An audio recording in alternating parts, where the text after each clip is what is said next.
The galaxy had been calm for many centuries. Countless alien civilizations lived under the guidance of the Galactic Council, an organization that claimed to bring peace, order, and fairness to every world. They believed they had mapped every star and cataloged every species that lived among them. Their fleets patrolled the space lanes, their laws reached across the void, and they thought nothing could ever surprise them again. But far beyond the Council's borders, beyond even their most distant outposts, something began to stir in the darkness of space. It started with a signal, faint, pulsing, and ancient in tone. The signal didn't match any known communication code. It wasn't trade traffic, pirate chatter, or distress calls.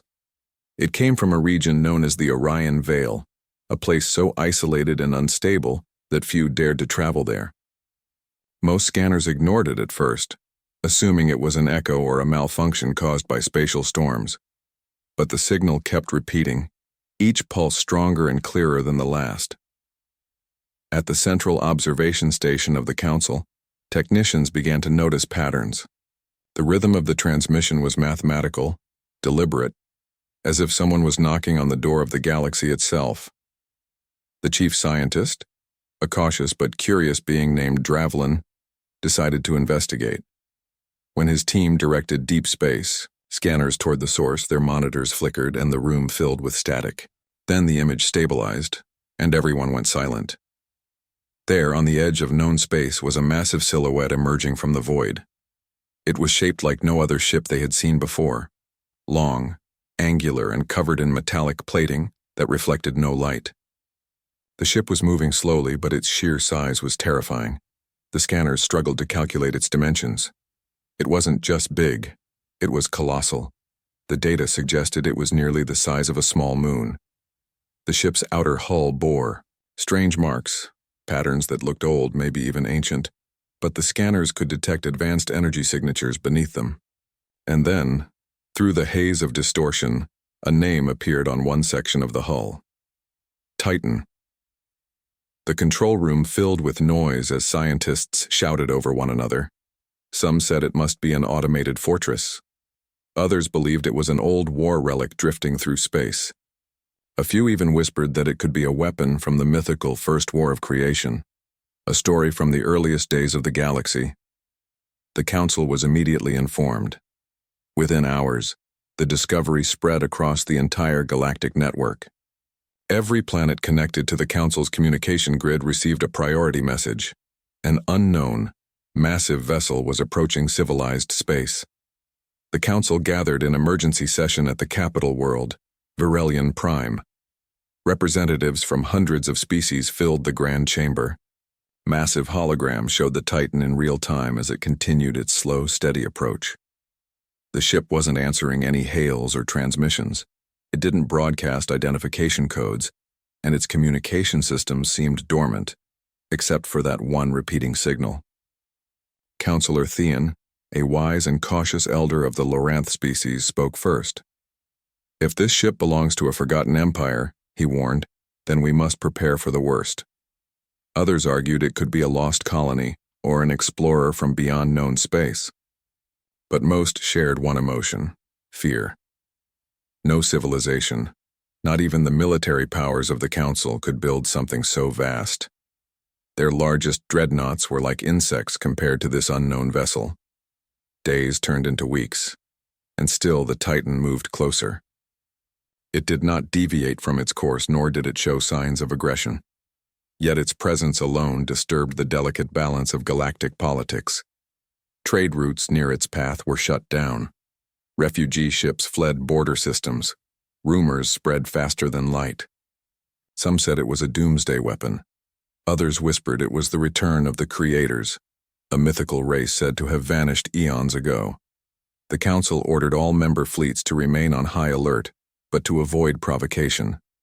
In the meantime, scientists continued studying the ship's energy readings. What they found made them uneasy. The power core inside the Titan produced energy levels greater than the combined fleets of 5 major empires. Its gravitational field slightly bent nearby space, making it difficult for smaller ships to navigate around it. Its armor absorbed all forms of scanning beams, revealing nothing about its interior. It was as if the ship itself didn't want to be understood. Then, one quiet cycle, the ship did something no one expected. It stopped. Right at the edge of council space, it came to a complete halt. The endless hum of engines faded, and for a moment, the galaxy seemed to hold its breath. The council's observation stations scrambled to recalibrate their systems. Something was happening. Without warning, a powerful energy surge erupted from the Titan's communication array. Every communication channel, every transmission band, every satellite, from the smallest outpost to the Council's own headquarters, received the same message. The voice was deep, steady, and spoke in dozens of galactic languages at once. The words echoed across every known world. "This is the United Terran Fleet. Identify yourselves." The phrase repeated twice, then went silent. The entire galaxy froze. None of the council members had ever heard of the Terran fleet. Their databases contained no record of such a faction. Historians began searching ancient archives trying to find the word Terran. Hours later, one small detail emerged, an obscure reference buried deep in pre-council records from a time before the galaxy was unified. The record described a small aggressive species from a forgotten blue planet known as Earth.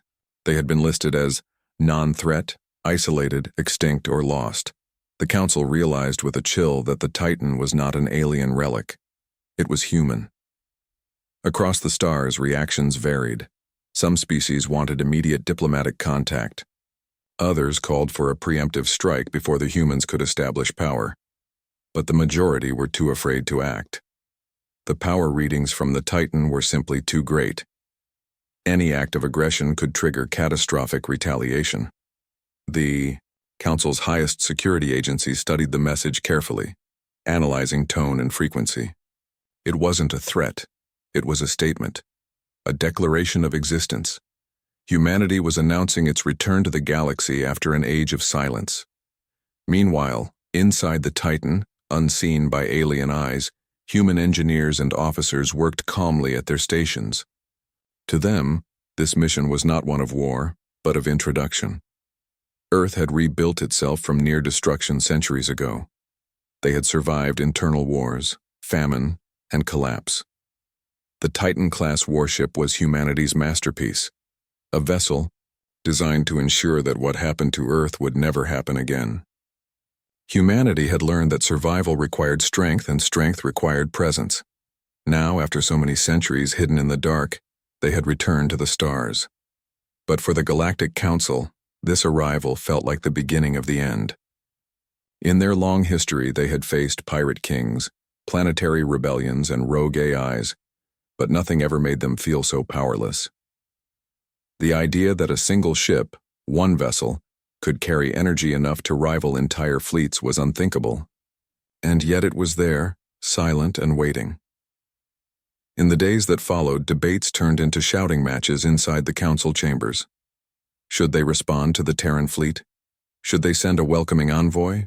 Or should they fortify their borders? Councillor Theon reminded them all of one thing. The humans had only spoken once, and their message contained no threat. But even he could not hide his unease. The Council had always believed that knowledge and diplomacy were the greatest powers in the galaxy. Humanity's presence challenged that belief.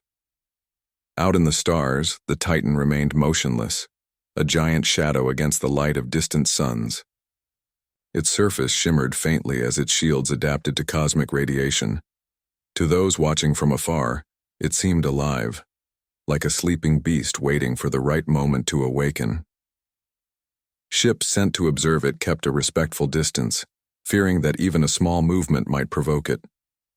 Yet deep inside, the humans aboard were observing the Council just as carefully, studying their transmissions, measuring their reactions, and preparing for first contact.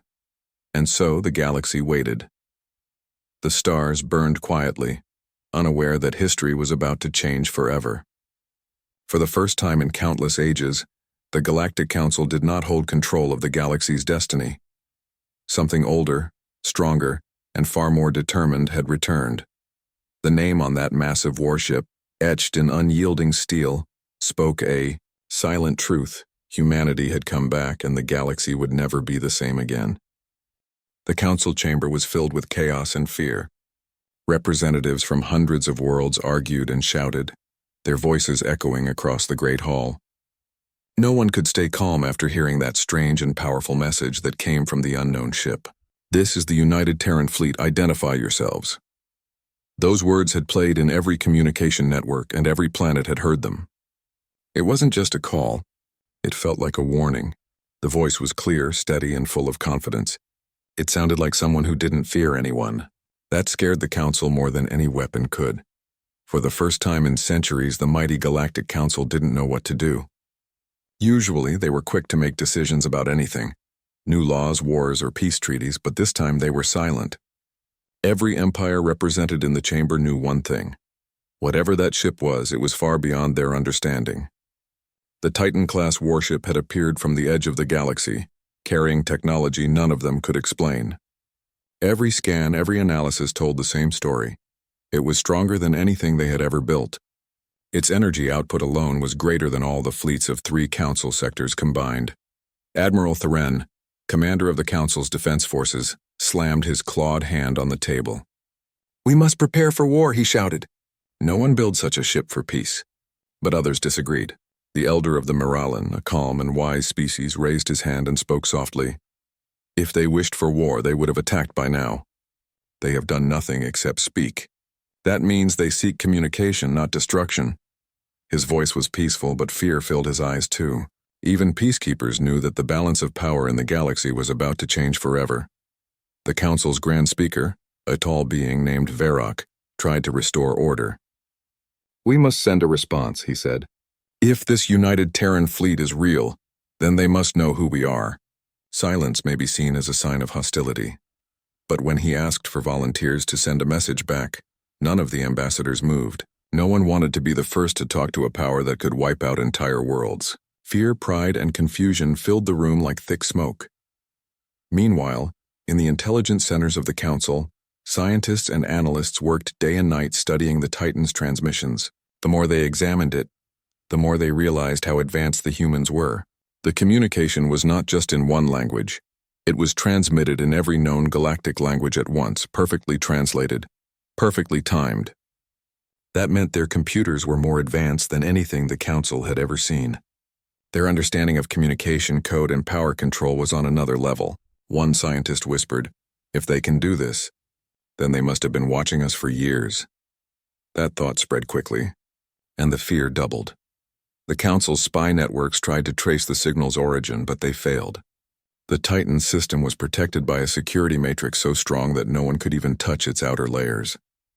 It was as if the ship's computer could think on its own, blocking every intrusion before it even started. A report reached the Council floor confirming the truth. "We cannot hack them. Their systems are immune to interference." Those words hit harder than any weapon could. Every civilization in the Council prided itself on intelligence and technology, but this one message proved they were not at the top anymore. Outside the chamber, across the galaxy, ordinary people were also panicking. News networks broadcast the image of the Titan everywhere. Some citizens worshipped it, believing it to be a divine protector sent by the stars. Others thought it was a bringer of destruction that would end all life. On one planet, preachers claimed it was the Star of Judgment. On another, children played games pretending to be humans from the Titan. Fear mixed with fascination, and soon the name Terran became the most spoken word across all worlds. Everyone wondered, who were they and what did they want? Back in the Council chamber, things only got worse. Several powerful empires began threatening to break away from the Council if they didn't take action. The Zalori Dominion, known for their pride and warrior culture, demanded to confront the humans directly. Their leader, General Kraith, stood up and pointed one of his armored fingers at the hologram of the Titan. "If they think they can enter our space and scare us, they are mistaken. We will test their strength." The room fell silent at his words. Even those who hated his arrogance didn't dare stop him. The Zalori had one of the largest battle fleets in the galaxy, but deep down, everyone knew that even their might not be enough against this unknown enemy. The Council's scientists sent one more message of caution. "Do not provoke them. We still don't know their capabilities." But the Zalori didn't care. Their ships began preparing for deployment near the Titan's path. The Council could do nothing but watch. Vyrok ordered that the council should not engage in any hostile action, but he had no power to stop independent empires. It was a fragile peace that could break at any moment. Meanwhile, the humans aboard the Titan remained silent. They did not answer further calls, did not send any more messages. Their ship floated like a giant, calm shadow against the stars, but its calmness was what frightened everyone the most. When something so powerful chose to remain quiet, it usually meant that it didn't need to threaten anyone. It knew it could win without even trying. As days passed, more reports came in. Smaller ships that got too close to the Titan's energy field experienced strange effects. Their systems malfunctioned, their weapons failed, and their engines shut down automatically. No one was hurt, but it was clear that the Titan could disable anything that approached without firing a single shot. To the Council, it was another silent message. We can destroy you, but we choose not to. The fear began to turn into deep anxiety. Some believed the humans were observing them, testing their reactions. Others thought they were waiting for the Council to make the first mistake. Every hour that passed felt heavier. Diplomats stopped sleeping. Soldiers stood ready but didn't know who to fight. Scientists filled data screens with endless notes, trying to understand the Titan's technology but finding no answers. One night, as the Council's meeting stretched into the late hours, the lights in the chamber flickered. For a brief second, every holographic screen turned blue and a symbol appeared, a simple circle with a cross through it. Then a voice echoed again, this time calm but firm. We seek contact. Do not be afraid. The message lasted only 3 seconds, but it changed everything. It wasn't a demand. It wasn't a threat. It was almost gentle. For a brief moment, hope replaced fear. Some members started to believe that maybe, just maybe, the humans were not here to destroy. Maybe they wanted peace. But others remained suspicious. No one builds a ship like that for peace, Admiral Tharen growled. After the message, the Titan moved slightly closer to Council space, stopping again just outside the defense perimeter. It was like it was waiting for an answer. The Council finally decided to respond. A transmission was prepared, a message of peaceful intention broadcast from the capital world. This is the Galactic Council, Vyrok said, his voice steady. We welcome peaceful communication. Please state your purpose. Everyone waited for an answer. Minutes turned into hours and then into an entire day. But the Titan did not respond. It stayed silent as if it were thinking. The Council's tension grew unbearable. Some believed that the humans had taken offense. Others thought they were simply testing patience. But when the response finally came, it was not what anyone expected. The Titan sent a visual transmission. The hologram that appeared before the Council was that of a human, tall, wearing a dark uniform with silver markings. Her eyes were sharp, her face calm, and her voice powerful. We are the United Terran Fleet, she said. We come from Earth. We seek peaceful contact, but know this, our peace is protected. Those words shook the entire chamber. The Council finally understood what that meant. The humans were not weak, not desperate, and not lost. They were powerful, united, and ready for anything. The phrase, our peace is protected, echoed like thunder. It was a declaration that peace existed only because they had the strength to defend it. The message ended, and silence returned to the chamber. No one dared to speak for several minutes. Fear had returned, but this time it came with respect. The Galactic Council, the rulers of the galaxy for centuries, realized that a new power had arrived. Humanity had returned from the darkness of history, and they had brought with them something the galaxy had forgotten long ago. Strength that came from survival, and peace that came from power. From that day forward, the words of the humans replayed endlessly across the galaxy. Every world, every empire, every ruler understood one truth. The balance of power had changed forever. Humanity was no longer a forgotten myth. They were real, they were powerful, and they had just made their presence known to the entire galaxy. The day the humans revealed themselves became one of the most important moments in galactic history. After weeks of silence, the giant warship that everyone called the Titan finally sent a message that changed everything. It was not another strange signal or mechanical voice. It was a face, a human face. The council chambers went completely silent as the hologram appeared before them. The image was so clear, it felt as if the woman was standing right in the middle of the room, even though she was thousands of light years away. She looked calm and confident. Her uniform was dark gray, decorated with a simple silver emblem that showed a planet with a single line circling it. Her eyes were sharp, intelligent, and full of experience. She introduced herself as Admiral Rain Carter of the United Terran Fleet. Her voice carried weight, not because she shouted, but because every word sounded controlled and certain. "Members of the Galactic Council," she said, "we come from the planet Earth. We are humans.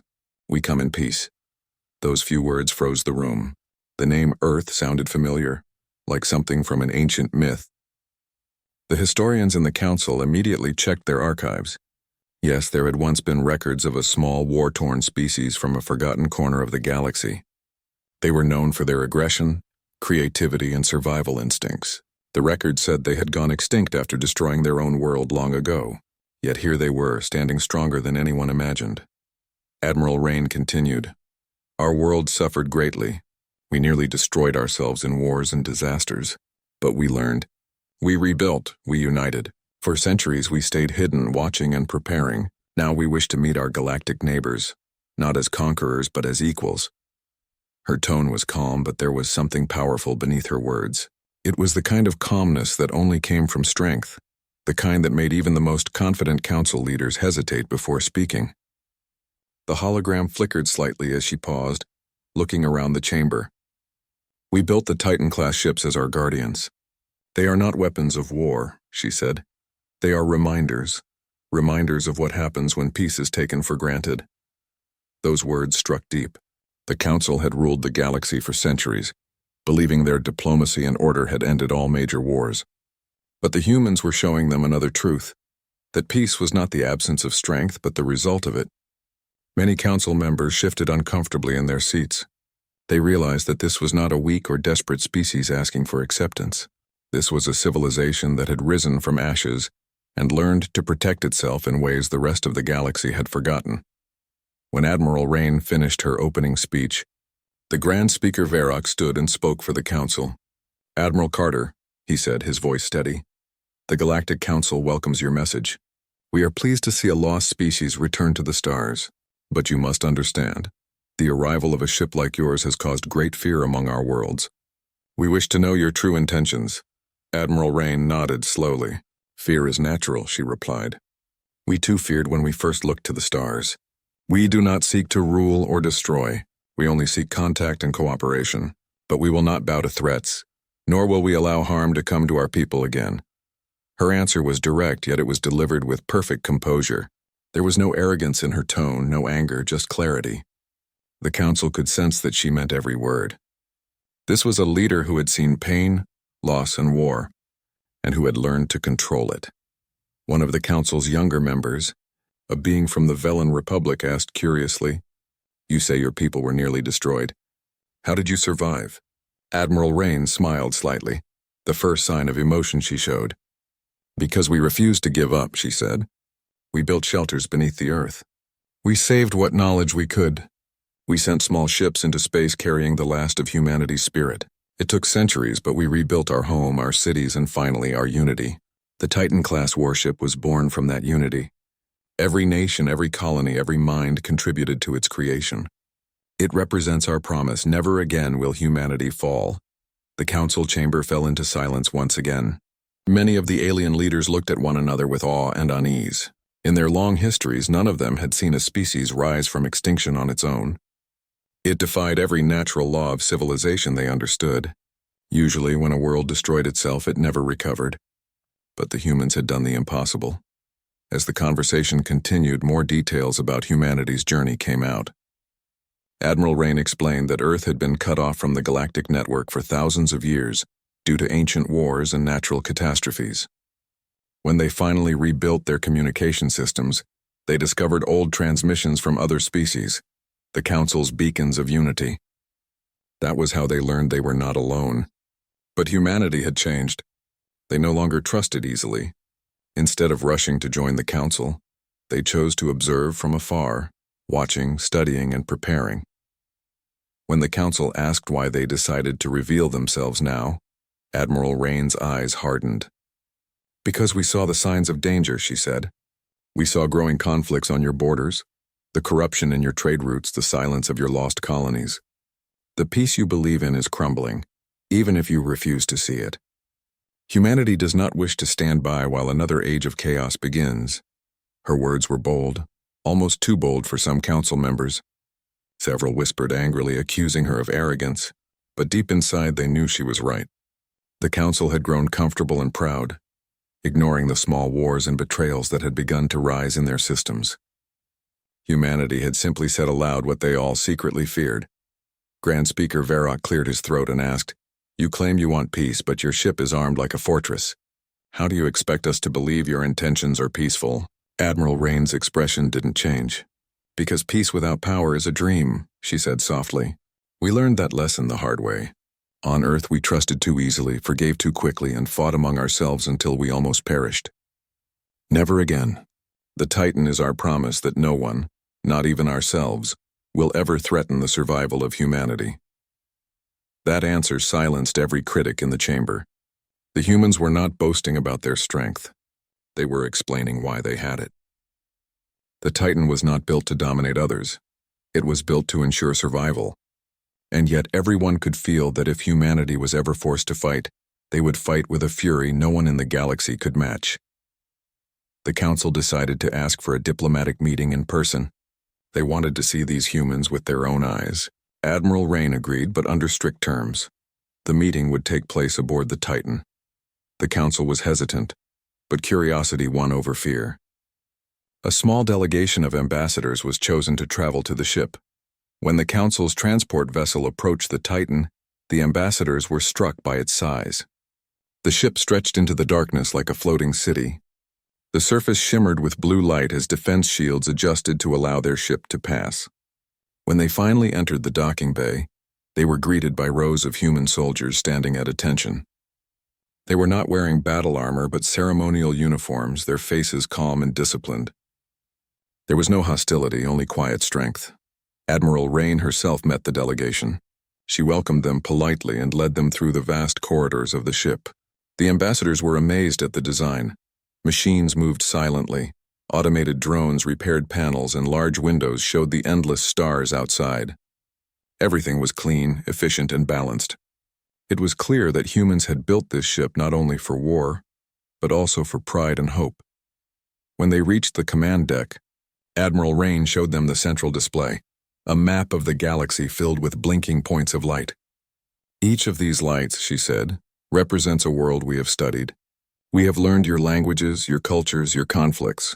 We do not come as strangers. We come prepared." One of the alien ambassadors asked, "And what do you want from us?" Admiral Rain looked at the stars through the window before answering. "We want only to stand among you, to share knowledge, to build alliances. But understand this, we will never be ruled again. Humanity stands as a friend to those who seek peace and as a warning to those who bring war." The ambassadors felt the truth in her words. Humanity had no desire for domination, yet they had the power to do so if forced.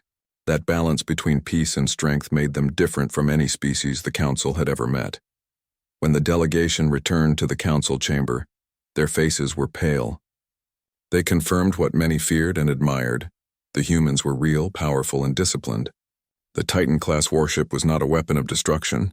It was a symbol of survival and determination. Humanity had risen not to conquer, but to remind the galaxy that peace without strength was an illusion. And so, the council's fear slowly turned into respect. They began to understand that the humans were not monsters or invaders. They were survivors, tough, proud, and ready to defend what they loved. The first contact had ended peacefully, but the galaxy knew one truth very clearly now. Humanity had returned, and nothing in the stars would ever be the same again. The council had barely recovered from the shock of meeting the humans when a new storm began to rise among its members. Not everyone was happy about Earth's sudden return to the galactic stage. While many admired the humans' courage and discipline, others saw only a threat, a powerful species that could destroy them all if it wished. Among those who refused to trust humanity was the Zilori Dominion, a proud warrior empire known for its arrogance and love of war. They believed fear was weakness and peace was only something to be broken. The Zilori did not like the idea of a new power standing above them. General Kraith, the supreme commander of the Dominion, watched recordings of Admiral Rain's speech with cold, yellow eyes. "They talk about peace," he growled to his officers. but they carry a ship that could crush fleets. That is not peace, that is control through fear. We must remind these humans that they are not gods. His words spread quickly through the Zellori military. They began to prepare their fleets in secret, ignoring the Council's warnings. The Dominion had fought hundreds of wars before. They believed this would be no different, but this time they were wrong. News of the Zellori's movements reached the Galactic Council almost immediately. The chamber filled once again with shouting and panic. They cannot be allowed to engage, one counselor shouted. If they attack the humans, they will bring doom on us all. But the Dominion's pride was stronger than reason. Their fleets were already on the move, heading toward the sector where the Titan waited in silent orbit. Admiral Rain and her crew received word of the approaching ships long before they arrived. The Titan's sensors could detect everything within thousands of light years, yet instead of preparing for war, the humans remained calm. On board the Titan, the bridge was quiet. The crew monitored the approaching ships with steady focus. There was no fear in their faces, only discipline. Admiral Rain stood near the central display, watching the red dots representing the Zellori fleet move closer. "How many ships?" she asked. 2,712 confirmed, her tactical officer replied. "They've formed 3 strike groups." Rain nodded slightly. "No signs of communication?" "None," the officer said. "They're coming in hot." Rain took a deep breath. "Open a channel," she said. A holographic signal reached out toward the Zellori fleet, broadcasting on every known frequency. "This is Admiral Rain Carter of the United Terran Fleet," she said clearly. "You are entering a restricted zone. We do not wish to engage in combat. Turn back immediately." Her message repeated 3 times. The Zellori ignored it. Inside the lead Zellori warship, General Kraith sneered as the human's voice echoed through his command deck. "They think they can order us around," he said, slamming his fist onto the armrest of his chair. "Prepare the cannons. Let's see how their peace handles a real fight." His officers cheered. The Zellori fleet began to charge their plasma weapons, their engines glowing with violent light.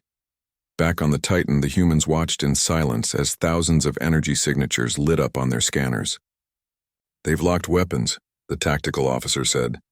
Admiral Rain didn't move. "Activate defensive protocols," she ordered calmly. Around the Titan, the darkness of space shimmered as layers of blue energy rippled across the ship's surface. The Titan's shield system came online, an invisible barrier of energy so strong it could withstand a meteor the size of a continent.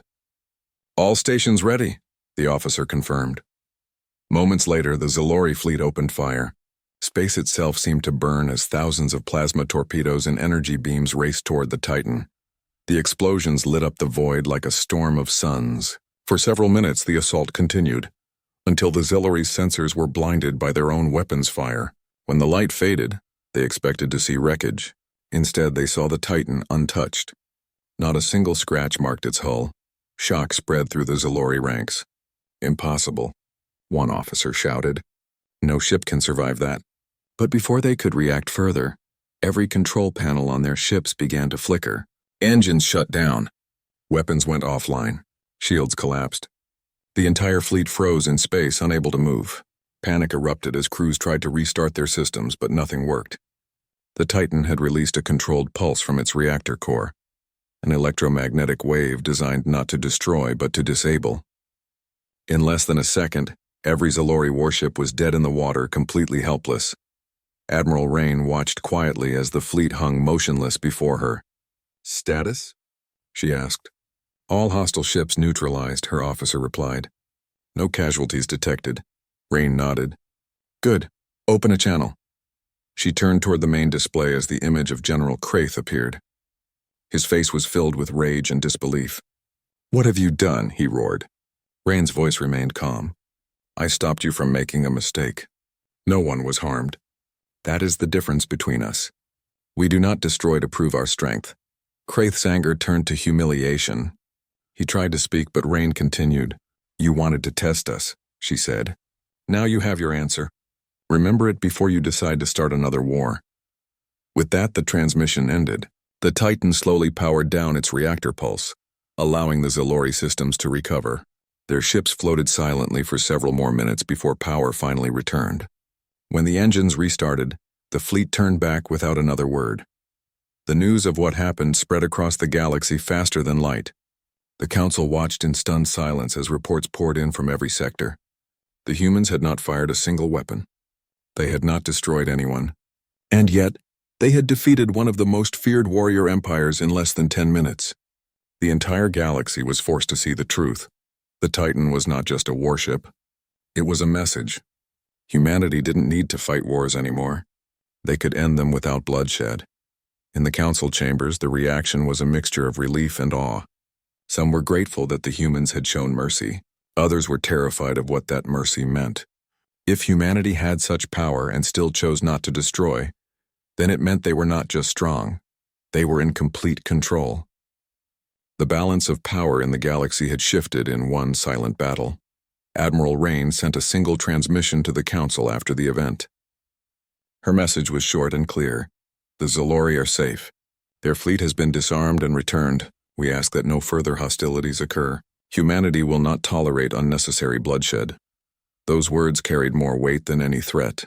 The council knew it was not a boast, it was a fact. Across the stars, ordinary citizens talked about the event with wonder. Children reenacted the Battle of the Silent Storm, as it came to be called, pretending to be aboard the Titan. Scholars called it the most peaceful victory in galactic history. Even the Zalori people, though humiliated, were forced to admit their defeat had been handled with honor. The humans had spared them completely. That act of restraint earned humanity something far greater than fear. It earned respect. For days, the council debated how to respond. Should they reprimand the Zalori? Should they thank the humans? In the end, the answer came naturally. They decided to send a formal acknowledgement to Earth, recognizing their restraint and wisdom.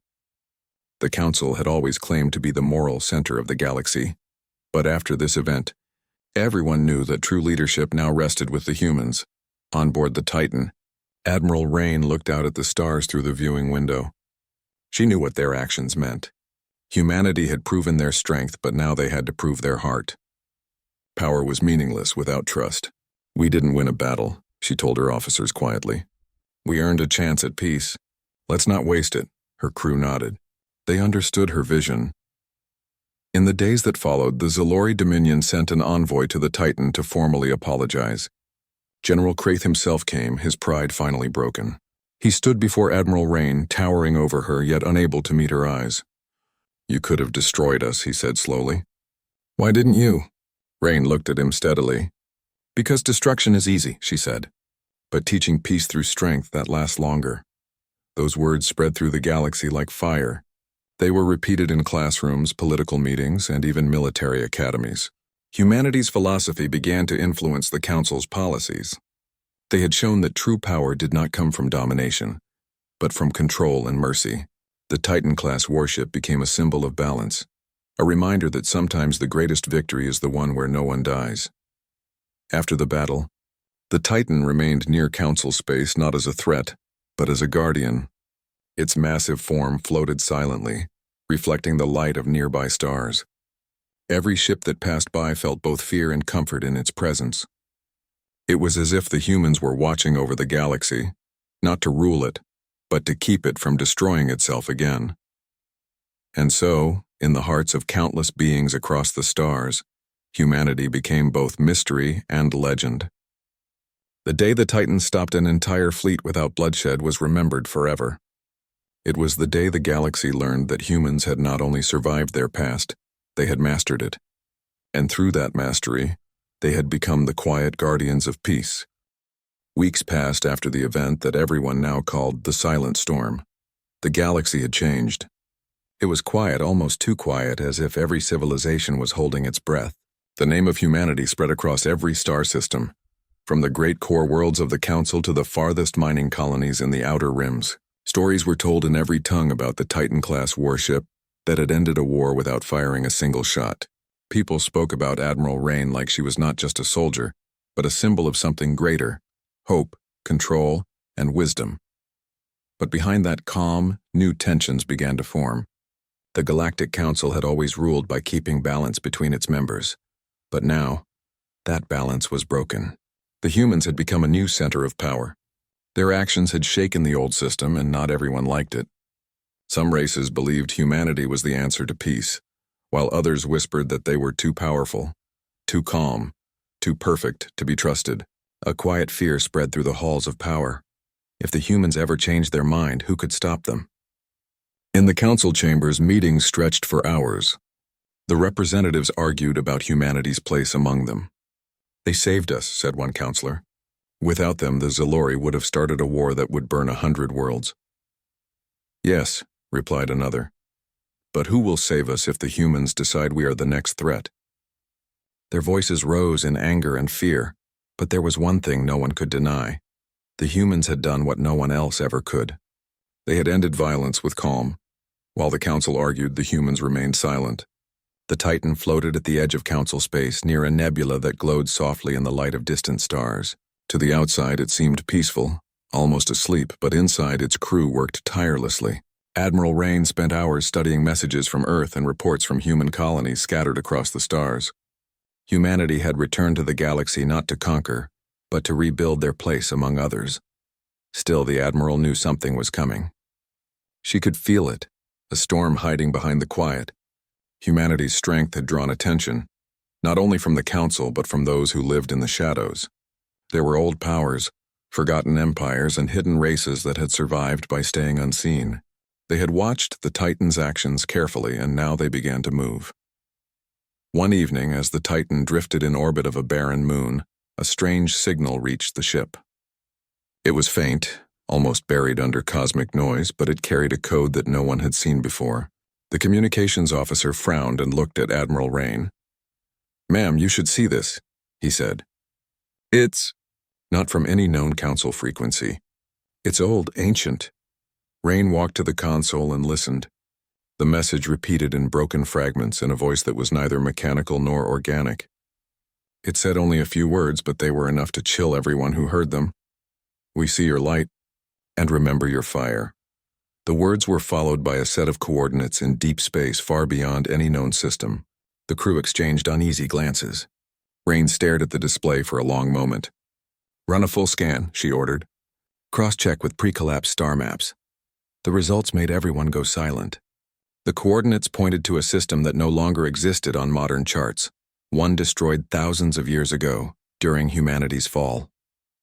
The Admiral stood quietly, her face thoughtful. "Someone remembers us," she said finally. "Set course."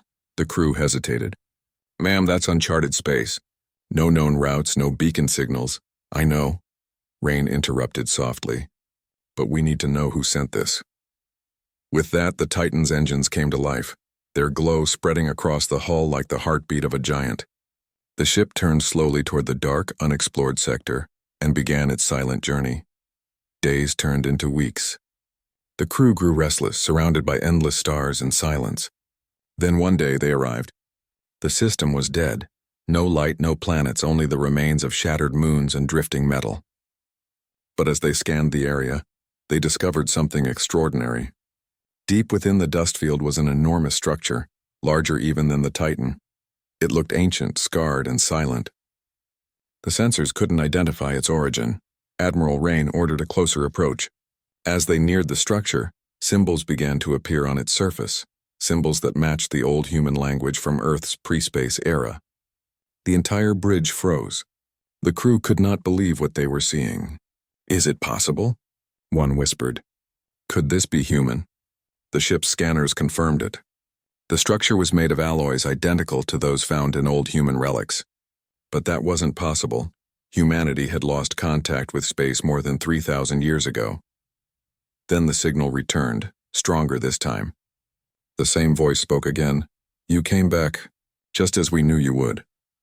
A wave of light swept across the dead system. The structure came alive. Panels opened, revealing glowing cores of energy. The ship's AI struggled to keep up with the new data flooding in. "Ma'am, the readings are off the scale," said the science officer. It's waking up." Admiral Rain watched in awe as the ancient construct slowly rotated, aligning itself toward the Titan. "Identify yourself," she said through the comms. For a long time there was silence. Then the voice replied, now clearer, smoother. "We are the ones you left behind. We are the echoes of Earth." The crew stared in shock.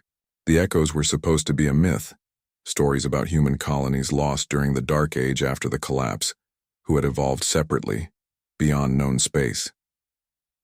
The voice continued. We watched as the stars forgot you. We waited for your return. But now we see what you have become, a species that carries peace in one hand and power in the other. The galaxy fears you, but they do not understand you. We do. The crew didn't know what to say. Rain leaned forward. If you are human, why hide for so long? She asked. The voice answered softly. Because we saw what fear does. We became what the universe needed, its memory. But now the universe needs something else. A bright pulse of light flared from the structure, spreading across the Titan's hull. Data began streaming through the ship's systems. Old human archives, lost technologies, maps of forgotten worlds. The crew watched in disbelief as the ship's AI integrated the information. It was knowledge lost for millennia, now returned. They're giving it to us, whispered the communications officer. They're giving everything back. But before anyone could celebrate, the voice spoke one last time. This gift comes with a warning. There are things in the dark that remember you too. They are moving. You must be ready. Then the signal vanished and the structure went silent once more. The Titan lingered in the system for days, studying the remains, but no further messages came. When they finally returned to Council space, they carried with them not only the new data, but also a mystery. Humanity had not been alone during its long absence.